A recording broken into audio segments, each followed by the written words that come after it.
He was reincarnated with negative 255 Riz, but he gains over 100 billion stat points, which makes him stronger than a god in his new world. The story begins with a man named Oka, who knows he's ugly, but he's learned to accept his appearance and live a happy life. But one day, a girl falsely accuses him of harassing her, so he denies the accusation and tries to leave, but he stumbles and scatters his shopping bags. Everyone sees the adult games he bought, so they think he's guilty, and Oka realizes that the world isn't fair to ugly people like him. So he pleads guilty to avoid further humiliation, but the judge fines him 300,000 yen, and he gets fired from his job. A few years later, we learn that the woman who framed him was arrested because she falsely accused ugly men of harassing her, but she only received probation since she was a minor. Oka was traumatized by the false accusation, and he couldn't get a job, so he became a shut-in who lived with his parents. In the present, we see Oka surfing the net, and he comes across a mysterious post about the sudden disappearances in the city. He notices another post, which warns people to use their bonus points carefully, or they won't be able to return to their world.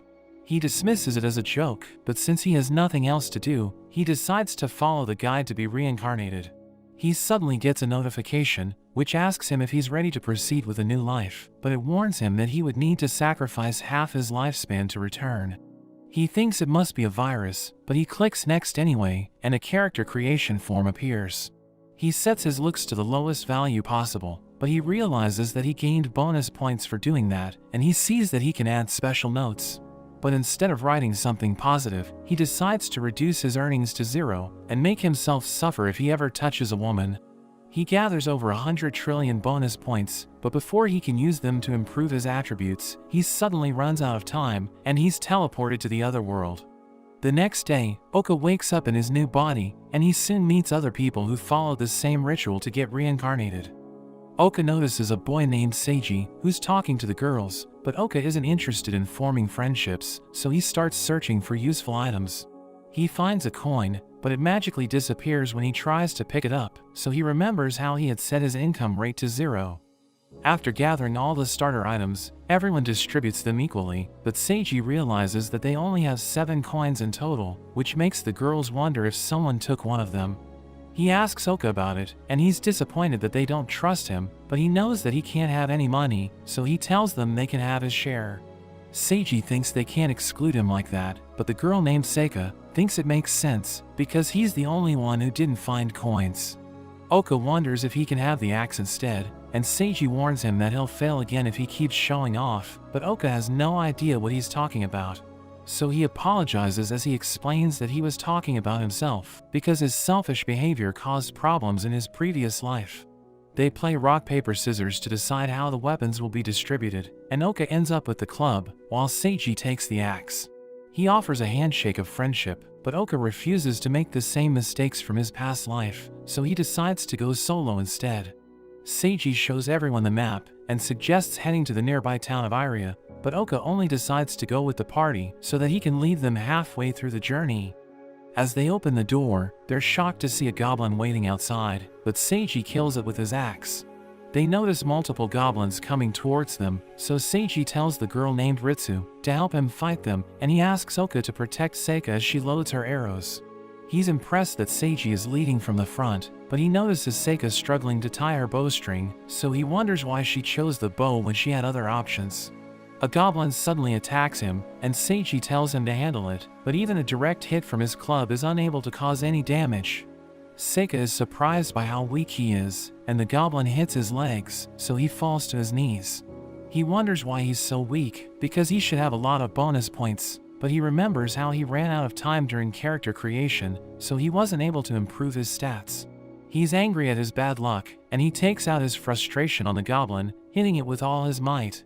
He manages to defeat it, and he gets a notification that he has leveled up, but he's surprised that he's already at level 31.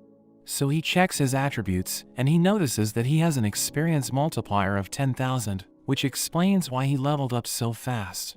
Seiji and Ritsu also level up, and they decide to upgrade their stamina and strength, while Oka adds 1 trillion points to each of his stats. He suddenly starts glowing with divine energy, as the system declares him an absolute god, and he realizes that another goblin is hitting him, but because of his new powers, it feels like just a tap. He decides to test his new strength and gently flicks its head, but it sends the goblin flying, so he realizes he's become OP. He notices that Seika still can't string her bow, so he decides to help her, and he lies that he's suffering from bowstringing syndrome, so he'll die if he doesn't draw the string. She decides to give it to him, and she's impressed as he quickly ties it using his maxed up dexterity skill, so she tells him to take the first shot. He carefully grabs the arrow, making sure he doesn't accidentally touch her, and he activates his skill called the ultimate destruction shot. He fires the arrow toward the goblins, but it flies to the sky, so he wonders if he missed. But a magic circle suddenly appears, and a dragon comes out of it, eliminating the goblins in its path. Everyone's amazed by his power, and Seika wonders how he did that, so Oka makes an excuse that he was in the archery club. She offers to handle the rest of the goblins, so he returns her bow, and as more goblins arrive, Seiji tells her to cover them. So she fires her arrows, but they all fly over the goblins' heads, and she's disappointed as she runs out of arrows. So Oka creates new arrows using his craftsmanship skill, and tells her that she dropped them. She quickly picks them up and starts shooting again, but she once again misses all of her targets. Seiji and Ritsu eliminate all the remaining goblins, but Oka worries about Seika, so he decides to stick with them until they reach their destination. They soon make it to Iria, and they notice a hamburger restaurant, which makes them happy. But as everyone goes in, Oka decides to leave because he thinks he needs to maintain his isolated lifestyle. He sits near a fountain, but he suddenly feels hungry because he doesn't have money to buy food. He's surprised as Seika arrives, and he falls into the water, so she asks him if he's okay. But she gives him a burger, telling him it's a token of appreciation for stringing her bow earlier, and he's surprised by how kind she is. His stomach growls loudly, and she realizes that he can't afford food since he's broke, but he doesn't like her calling him poor. He goes to grab the burger, but his fingers accidentally touch her, and he feels an electric shock as he loses HP, while the burger smashes against the wall.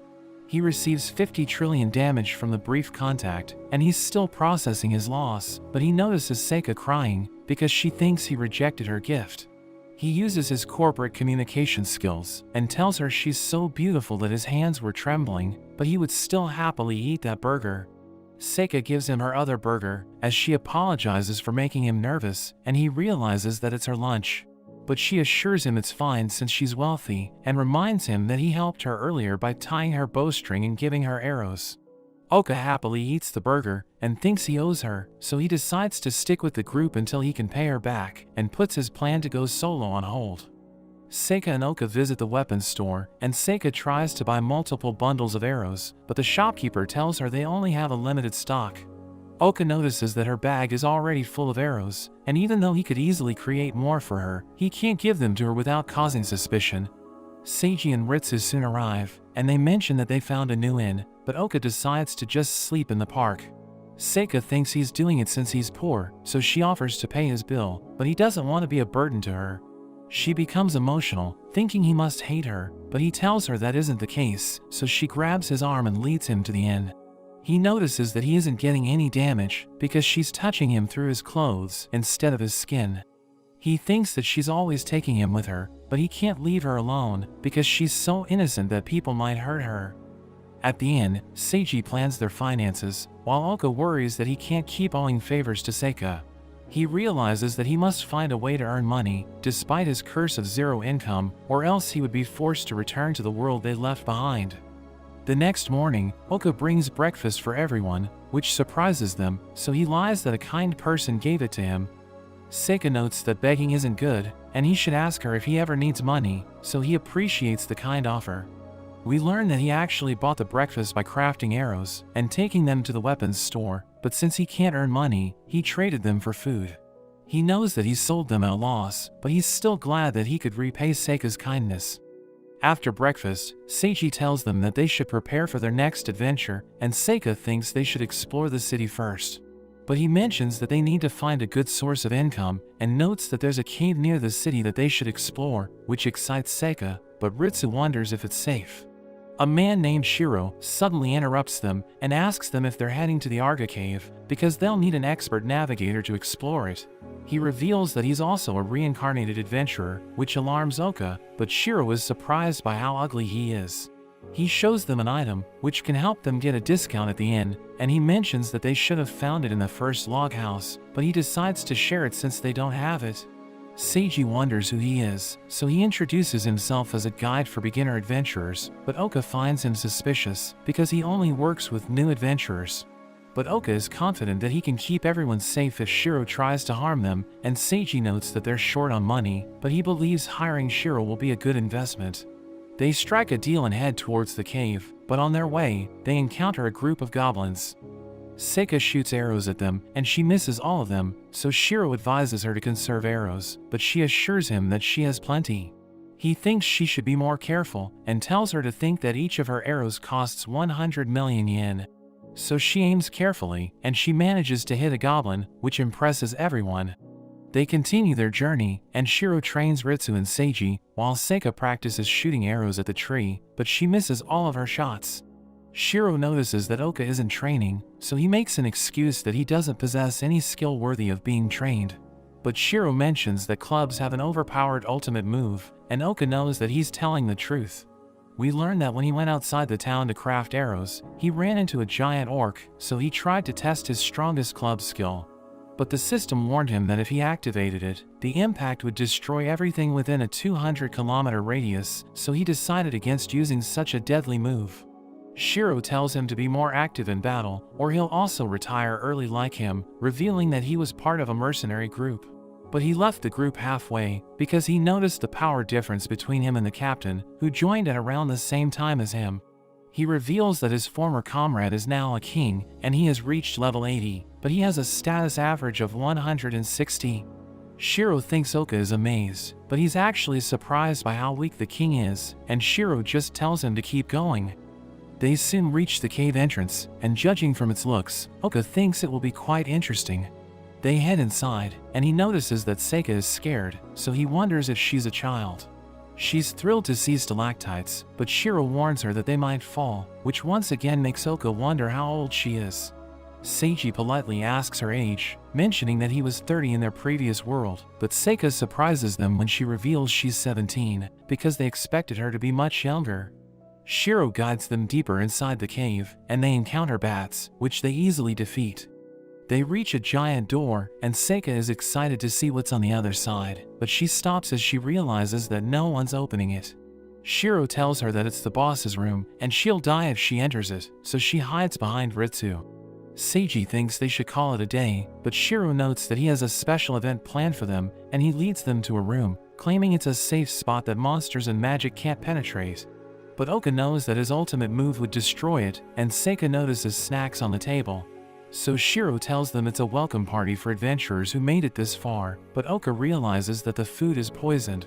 He knows that it's an anesthetic drug, but he's confident that it won't work on him, and Seiji turns down the offer, explaining that they need to return before it gets dark.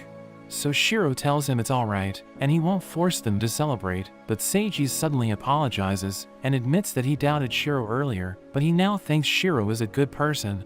They all start enjoying the snacks, but Oka wants to slow them down, so that he can use his antidote magic on them. He asks them what they were doing before coming to this world, but they're all shocked, and he realizes he shouldn't have asked such a sensitive question, but Seiji offers to share his story.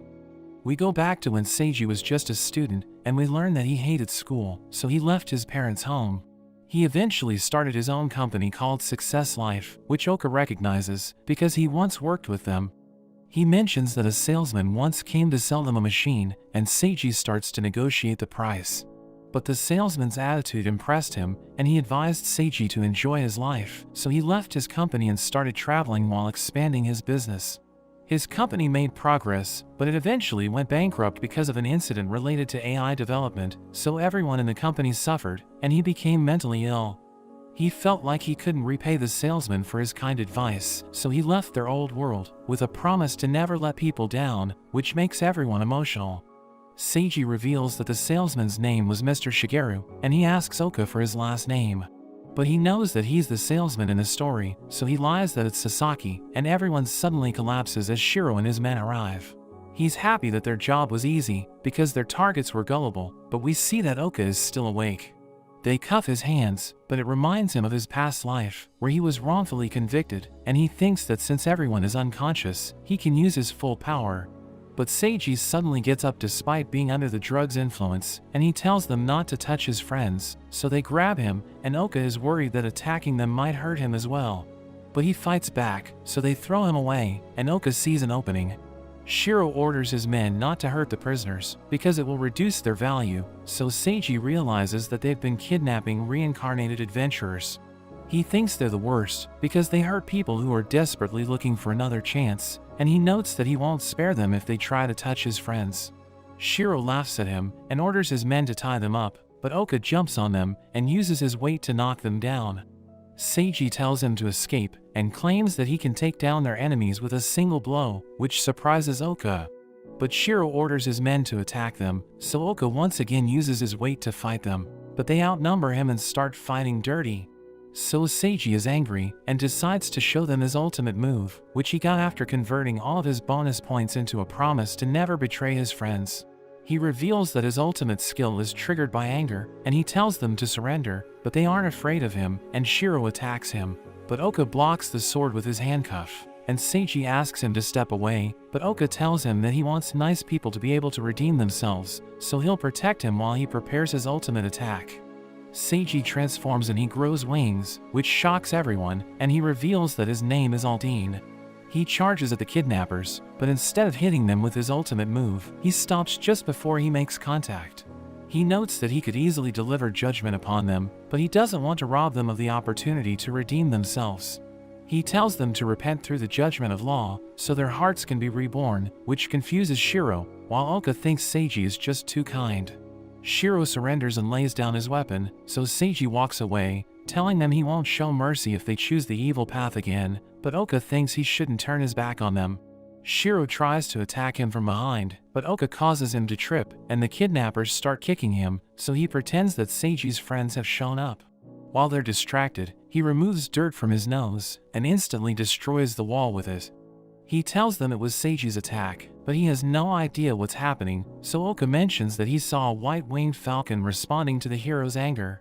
They kneel and ask for forgiveness, while Shiro promises to change his ways, and even though Oka doesn't believe them, he tells them to form a line. He tells Seiji to hit them, so that they can feel the pain of others, thinking Seiji's power will hurt them if they still have bad intentions. But he suddenly returns to normal, because he's no longer angry, and he also thinks that the whip of love shouldn't be used with anger, or else it would only be satisfying to him. He orders them to stand straight, and starts slapping their faces, while they thank him for educating them. After that, Seiji moves the girls to their beds, and even though Oka wants to help, he knows that he can't touch them. Seiji suddenly collapses, and Shiro realizes that the drugs are finally working, so they ask Oka to join them, promising to give him women and money. But he breaks the handcuffs, so they freak out, and they realize that even though he looks ugly, he has a heart of justice. He tells Seiji he did a great job, and they make fun of his ugly face, but he completely ignores them. They return to the inn, where we see that they've already handed over the kidnappers to the authorities, and they received a bounty of 10 million yen, because the kidnappers were wanted men. Seiji wants to share it with everyone, but Seika notes that all they did was sleep, so they don't deserve a portion of the reward. Seiji thinks he put them in danger, and he shouldn't have trusted Shiro, but Seika reminds him that he defeated Shiro's group. She wonders if Oka was also awake, so Seiji tells them how he used his body as a shield, so she calls him the real MVP. Seiji asks him to take the money, but he knows that he can't have any because of his curse. So he uses his salesman tactics to lie, telling them he spends money foolishly, so he's bad at managing money. Seiji takes the money and distributes it equally, but when he tries to give Oka his share, he once again refuses, telling him he can't carry cash. Seika volunteers to take it instead, promising to give it to him whenever he needs it, but Seiji tells her that she has a habit of impulsive buying. After that, Seika takes Oka to the restaurant, and while she's buying lunch, he thinks that with 25,000 rya, he can repay her and survive on his own, so he doesn't need to stick with them anymore. He thinks it will be their last meal together, but Seika suddenly returns and gives him the big burger, telling him to show gratitude. He thanks her, which makes her happy, so he thinks she must enjoy their interaction, remembering how she was unfriendly at first, but she's completely changed. She reveals that she fell in love with burgers 2 days ago, which makes him realize that she had her first burger recently, so he thinks she must have been a sheltered girl. She asks about his stats, and he lies that they're basic, so she thinks it's a shame he didn't pay attention to the character customization. She explains that she found a trick where lowering the appearance stat increases bonus points, and he thinks she didn't lower her looks, but she reveals that she set them to -16. He can't understand how she's still beautiful despite that, so she reveals that in a special note under her stats, she asked to be pretty. He's shocked hearing this, thinking he could have used the trick to look like a handsome model, but he doesn't even remember his name. She suddenly notices a cat, and notes that she's never seen one so close, so he tells her she can go and touch it. She gets up and starts jumping because she can finally stand, which surprises him, but she suddenly trips, so he rushes to cushion her. But she manages to recover, and she asks him what's wrong, so he explains that he was just exercising, and she goes to pet the cat.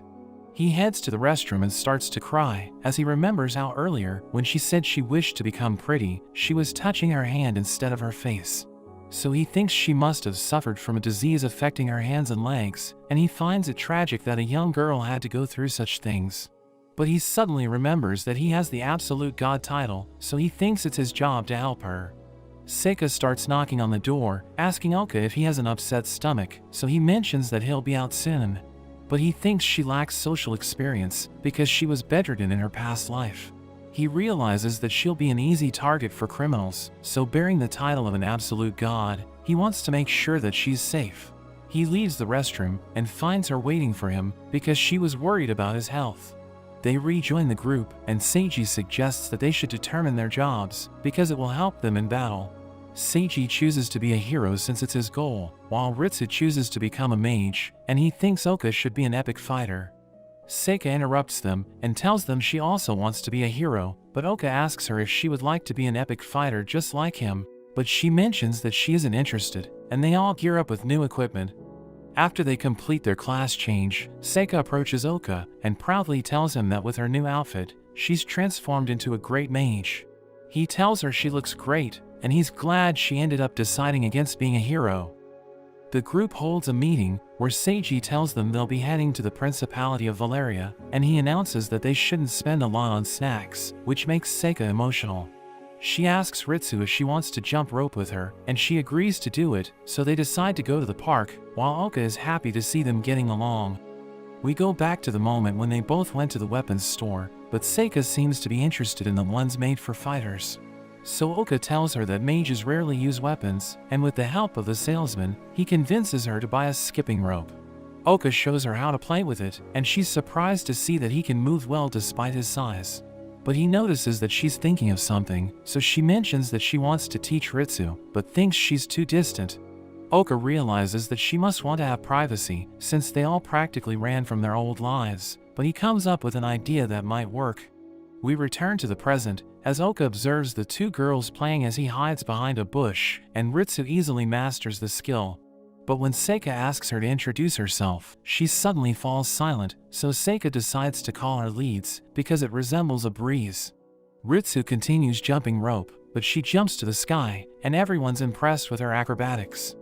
As she lands, everyone circles her and starts praising her, asking her to join their group, but Seika suddenly starts crying, so Oka comes out of hiding. They think he's so ugly that he should be arrested, but Ritsu tells them he's her party member, which they find hard to believe. He tells her she should be more considerate and at least answer Seika, because it's insensitive to ignore someone, but Ritsu apologizes and runs away. After that, Seika finds a message from Ritsu, who apologizes for her behavior, and she thanks Seika for the beautiful nickname she gave her. She wants to be friends with Seika, which makes her happy, and she goes looking for Ritsu, while Oka realizes that she's hiding, so he tells her to come out. She takes him to another room, where she performs a jumping kneel as she apologizes, so he wonders if she can't kneel properly. He wonders why she's apologizing, so she reveals that she knows his last name isn't Sasaki, and notes that he's the salesman who met Seiji in their previous world. Oka wonders how she knows his real name, so she reveals that she has an ability from her special notes, which allows her to read other people's status windows. So he realizes that she must know everything about him, including his absolute god status and weakness around women. She asks him if he knows about Seika's past, revealing that she's the one who broke her, and she's there to redeem herself. She reveals that she was part of an AI program in the previous world, where she met Seika, and even though she wished for everyone's happiness, Seika got hurt in an accident. He wonders if it was the same AI program that destroyed Seiji's company, so she reveals that he's actually her brother. But since she looks completely different from the previous world, he couldn't recognize her, and Oka thinks it makes sense, because Seiji couldn't recognize him either. Ritsu mentions how she heard that he could make others smile, so she was looking for him, but he wonders if she's telling the truth. So she reveals that she can't lie, because it was the cost of her repentance in the special notes, and she asks for his help in making Seika and Seiji smile. He thinks they're both innocent, and they'll be easy targets for criminals, so he decides to work with her. She cuts her hair, explaining that she did it because she made a vow to herself, and Seika had also told her that short hair would suit her more. She thinks it will help her get along with Seika, and he notices that she has a strong resolve to help their friends, so he realizes that he can trust her. The next day, the group prepares to travel to the Principality of Valeria, and Seiji puts their luggage on a strange animal, which didn't exist in their old world. Ritsu joins them, and Seika likes her new haircut, so she starts talking to her, which makes Oka happy for them. On their way, they come across monsters, and Seika takes out a few of them with her magic, but an eagle rushes to attack her, so Seiji quickly steps in and kills it. A monster is about to attack them from behind, but Ritsu kills it with her arrows, and they realize that they've wiped out the monsters. Seika is confident because her magic talent is blooming, but Seiji realizes it's getting dark, so they need to set up camp. We learn that they had chosen a steeper route because of Seika's request, and they soon find a cave to stay the night. She cleans the floor, mentioning that it's her first time camping, so Seiji suggests dividing the work, and she decides to go fishing. Oka accompanies her, and they sit near the river, but they can't catch anything. She tells him she wants to be less whiny, since she sometimes cries for no reason, which she finds pathetic. But he mentions that people sometimes cry because their heart is passionate about something. He thinks that if she can't understand the reason why she's crying, she should ask herself what moved her heart, so she starts crying again. They're interrupted by Ritsu, who mentions that the fire is ready, but Seika notes that they haven't had any luck. So Ritsu takes out her bow and shoots the fish in the water, allowing her to catch them. She gives them to Seika, who makes her way to the camp, while Ritsu notes that Seika is always happy in Oka's company. So she believes that her brother was right about him, because he can make other people smile. He notices smoke from their camp, so he thinks they should leave, but she asks him to keep her identity a secret for the time being, because it might break their group if the others find out. They soon reach the camp, where everyone enjoys their food, and Oka asks Seiji about the goal of their journey. So he realizes that they don't have proper goals, but notes that they'll figure out their next step when they reach Valeria. They suddenly hear footsteps, and they see an injured girl named Rhea, who collapses because of her injuries. We go back to when she was being pursued by two men, who wanted to punish her, but she hid behind a tree, since she was in no position to fight them. She remembers how it's all because she vowed to kill all pretty girls, since her boyfriend left her for them, and they never treated her with respect. We return to the present, as Rhea wakes up, and finds Seiji sitting next to her. He tells her that Seika used healing magic to help her recover, so she mentions that it's cool, but Seika tells her she should say thank you instead. She tells them to move her closer to the bonfire, and Oka notices how Seika is sad because of her rude response, but he thinks she should be more careful around strangers. We see that when Seiji asked Oka to bring water for Rhea, Ritsu told him about her special notes, that she promises to kill all the beautiful girls, so they fear that she might target Seika. In the present, Seiji offers Rhea food, but Seika holds her bowl and offers to cool it down, but it only enrages her. She tries to grab her weapon, but Ritsu has already disarmed her, and she's keeping an eye on them. Seiji wonders how she got her wounds, so she tells him that her party was attacked, and they had to split up after they ran for their lives. Seiji notes that he would protect her until they reached their destination, but she wonders if she can trust him, so Seika tells her he would never betray anyone. He asks Rhea if she feels better, so she lies that she has a bit of a fever, and wonders if Seika can take her to the river. Seiji offers to help, but she catches him off guard by calling him a pervert who wants to see her taking a bath. So he becomes nervous, but when Oka gets closer, she tells him to stay away, because she'll scream if he touches her. Seika wonders if he's also a pervert, and they both feel ashamed, so Ritsu offers to help her. But Rhea thinks she's scary, and Oka recalls that she can't lie because of her special notes, but he realizes that it also applies to her face, so she can't fake her expressions. Rhea asks Seika to accompany her to the river, and she agrees to do it, but she returns her weapon, telling her they might encounter monsters. Ritsu follows them, and Oka thinks he should also go, but Seiji stops him, so he explains that Rhea is dangerous. Seiji agrees that they'll get burned if they touch her carelessly, and he thinks Seika will take care of herself, so they should continue eating while they wait. But Oka realizes that Seiji doesn't know about Rhea's special notes, so he must do something on his own.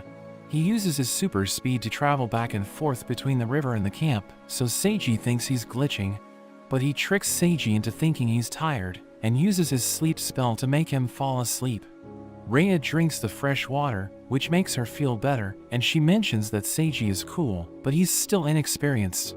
She wishes that she could join their group, which makes Seika excited, because she wants her to be in their party. But Rhea mentions that it can't happen, since she wrote that she'll kill pretty girls in her special notes. Seika thinks she isn't pretty, and wonders if she did anything bad to her, so Rhea explains that she didn't, but she can't go against what she wrote for herself. She reveals that seeing pretty girls stirs up an uncontrolled urge in her head, and she's done terrible things that can't be undone, so Seika starts crying, asking her why she wrote such a terrible thing. So Rhea tells her that the pretty girls in their old world stole her man, and made her a laughingstock. She reveals that ever since she arrived in this world, she's been changing parties and taking out pretty girls, but she thinks it will all end tonight, because she'll join their group after she kills Seika. She prepares to finish her off, but Ritsu shoots her sword out of her hand, so she tries to grab it again, but Oka stops her, telling her she's reached a dead end. But Seika suddenly starts glowing, so they wonder what's happening, and they watch her as she transforms into an angel. She approaches Rhea, who threatens to kill her if she gets closer, but she knows that Rhea doesn't want to do that, and she admits that her special notes are forcing her to kill pretty girls. Oka feels sorry for her, because he knows that they can't change the special notes, and Seika offers to help her solve her problem. Rhea tells her to stay back, but she uses her healing spell to regrow Rhea's lost arm, and Oka thinks it's a miracle, because he can't regenerate lost limbs despite being an absolute god. She reveals that she wrote a wish in her special notes, so she can turn into an angel to heal her friends, and help them get back what they lost. She notes that in the previous world, she had a huge wound on her face, and she lost one of her eyes, so she knows what it's like to lose something she should have. She tells Rhea she can't heal the wound inside her, but Rhea shouts at her to stop acting like they're friends, and mentions that she can't kill her since she's ugly. Rhea runs off, so Ritsu starts following her, and Seika collapses as she returns to normal. So Oka catches her, thinking she must have been scared, and he tells her she did a great job. We see Rhea riding on a tree, and she prepares to gouge her eyes out, but Oka suddenly stops her, revealing that he was able to find her thanks to Ritsu. She thinks it's the only way to stop herself from killing pretty girls, but Oka doesn't want her to hurt herself, and offers to make a deal with her. He reveals that he can remove her sight without hurting her, but she doesn't believe him, so he shows her his high-level dark magic, explaining that it can seal one of the 5 senses.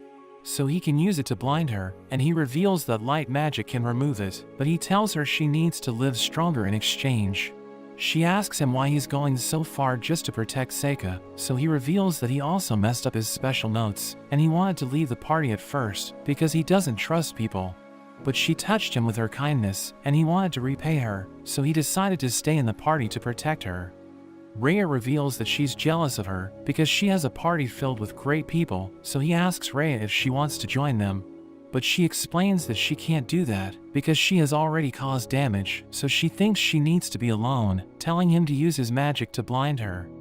After that, Seika wakes up, and Oka tells her everything that happened, but she can't believe she has a special power. She wants to use it to help people, but he advises her to keep it a secret, because criminals may try to steal it from her. He explains that he's giving her advice because she's only 17, and adds that she's also beautiful, so she's a target for criminals. She wonders what he wants her to do, so he explains that he isn't telling her to doubt everything, but to get to know the people she's dealing with, so that she can tell if they're up to no good. She promises to be more careful, and he tells her to call him if she's in trouble, so that he can rush to her side. She thanks him for looking after her and offers him a handshake, but he knows that he'll take damage if he touches her. He decides to do it anyway, and he endures the pain as he tries not to crush her hand. The next day, Oka tells Seiji that Rhea left the previous night and reveals that she left a message on a tree, thanking them for healing her injuries. Seiji mentions that he wanted to see her off, but Oka tells him it's okay, because she was happy when she left, and he reveals that she said something about finding her own way. After that, they make their way to Valeria, and Seika is excited to see what it's like, but Oka recalls the conversation he had with Ritsu. He tells her about what happened to Rhea, and she can't believe that Seika can turn into an angel, but he wonders why she didn't know about it, because she can read everyone's special notes. So she explains that Seika's notes didn't mention anything about her transformation, and reveals that Seiji's case is different, because he wrote down a detailed transformation process. Oka wants to know what's written in his special notes, telling her he wants to know his weakness, so she agrees to write everything on a piece of paper, but he wonders why she's acting strange. He tells her she can do it after Seiji sets his goal for the journey, revealing that he wants to gather info in the city so that he can find out what they need to do. But Oka notes that he wants Seiji to be king and explains that Shiro told him how his friend took the throne, so he thinks reincarnated adventurers can rule the land. He explains that Seika and Seiji are both innocent, but Seiji maintains his innocence despite knowing how dark the world is, so Oka thinks Seika can live a better life if he becomes the ruler of the land. Ritsu thinks Oka should be the king, but he explains that he isn't cut out for it, because he isn't a team player like Seiji, revealing that he prefers working alone. He thinks Seiji would be a better king, and Ritsu asks him to take care of her brother, so he tells her they should work together. Back in the present, Oka thinks about helping Seika and Seiji level up, and Seiji mentions that they've almost reached Valeria, but they see a group of monsters blocking their path. Everyone charges in, but he notes that he needs to tie his shoelaces, so he tells his friends he'll catch up to them. Oka realizes he's lying, because he doesn't have shoelaces, but Seika believes him and rushes ahead. The monsters prepare to fight her, but Oka protects her with his wind wall and tells her not to run off. He sees that Seiji is trying to transform, but he suddenly realizes that his clothes will be ruined if he turns into Aldine, so he takes them off and folds them before trying again. Oka realizes that it will take time for him to transform, so he leads the others to a tower, where he buffs them with his blessings, allowing them to defeat the approaching goblins. He sees monsters climbing the stairs, and he doesn't want to wipe them out, because he wants his friends to level up, so he summons his mud golems to fight them. Seiji finally manages to transform, and he rushes to his friends, asking them if they're okay. Seika asks him who he is, so he reveals that he's a wandering hero named Aldine, and tells her to leave everything to him. He sends the monsters flying, and everyone's impressed by his powers, but a giant golem suddenly appears. He tries to cut it with his hand, but it doesn't work, and he accuses the golem of sealing his hand. But he mentions that he won't give up, because he has sworn to never betray his friends, and he eliminates the monsters with his sword. After that, Seika tells Seiji about Aldine, and she thinks he's amazing, saying she wants to thank him for saving them. Seiji plays dumb, but notes that her feelings will surely reach Aldine, and he screams Aldine's name, calling him a hero. So Oka realizes that he's childish, so he wonders if he should really help him become king. But that's where this video ends. Remember to like and subscribe to the channel. Thanks for watching, and I'll see you next time.